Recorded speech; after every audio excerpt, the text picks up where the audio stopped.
ក្នុងនាមជាពួកខ្ញុំជាសិស្សបរទេសដែលមករៀននៅទូគីគឺមានអារម្មណ៍ថាដូចតារា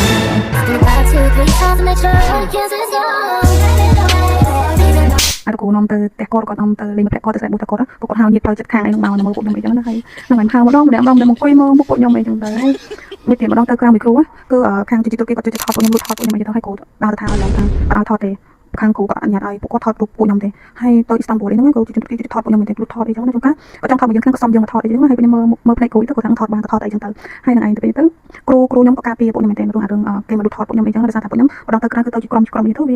វាស្អាតលក្ខណៈថាបែបជាកូនសិស្សបងប្អូនហើយនឹងឯងហើយយើងជាសិស្សបរទេសមកខុសគ្នាប្រទេសផ្សេងគ្នាទៅខាងជីទូគីគាត់ចាប់អារម្មណ៍គាត់ថតហើយមួយនោះគាត់ថតហើយគ្រូដើរទៅថាឲ្យថតទេហើយគាត់នៅតែថតពួកខ្ញុំទេគ្រូថាឲ្យខ្លាំងមកថាមិននៅតែថតទៀតមានអីគ្រូគាត់យកពួកខ្ញុំទៅទេសចរកន្លែងផ្សេងអីចឹងទៅហើយគ្រូខ្ញុំថាចេះថ្ងៃក្រោយមកឃើញគេលុបថតអញ្ចឹងប្រាប់គាត់ថាឲ្យថតទេតែបើយើងចង់ឲ្យគេថតឬក៏យើងបើគេសុំយើងថតអីសួរគេថាថតនោះថតក្នុងគោលបំណងអីដែរបើថតលេងសប្បាយលក្ខណៈស្គាល់គ្នាអត់អីទេតែគាត់ខ្លាចមួយដោយសារតែគាត់ខ្លាចយើងមកឃើញអ្នកខ្លះថតមកយើងលុបថតយើងគាត់យកទៅធ្វើអាជីវកម្មអីផ្សេងអញ្ចឹងគាត់យើងមកឃើញគេគ្រូយកប្រាប់ពួកខ្ញុំអញ្ចឹងណា